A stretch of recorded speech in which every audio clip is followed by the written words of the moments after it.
আমি আর্জেন্টিনাই করি। Argentina plus আপনার ওই যে জার্মান।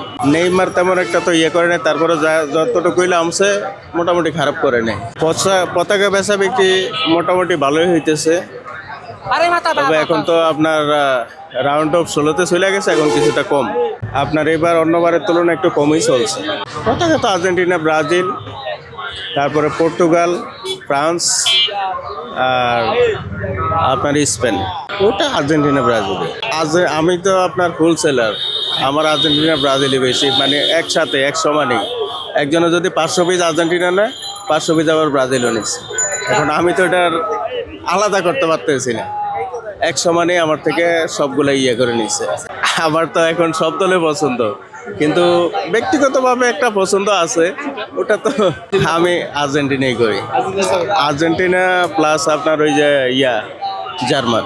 একটা না হলে আরেকটা একটা না হলে আরেকটা বলা যায় না এবার। আসল ফল থেকে তৈরি, সম্পূর্ণ প্রিজারভেটিভ মুক্ত ফ্রুটিকা, পিওর মানে ফ্রুটিকা।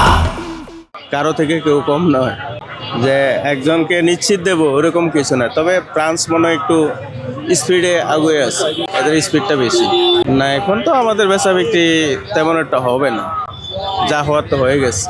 আলহামদুলিল্লাহ, অনুভূতি খুব ভালো। আর এই বিশ্বকাপটা আসলে একটা ঈদের মতো একটা আনন্দ হয়, আর সবাই এটার প্রতি একটা থাকে আর কি, ফিলিংস থাকে। বেচা বিক্রি করার পরে ওটাই একটা অন্যরকম আনন্দ হয়ে যায় আর কি। ওটা বলতে গেলে তো দেখা গেছে কি আমরা যাদের সাপোর্ট করি ওদেরটাই আমরা ভালো বলবো। তবে কিন্তু তারকা প্লেয়ার এবার কেউ খারাপ করেনি, মোটামুটি সবাই ভালো করছে। রোনালদো, নেইমার তেমন একটা তো করে নাই, তারপরে যতটুকু নামছে মোটামুটি খারাপ করে নেই। তারপরে এমবাপ্পে এরা তো ভালো করছে।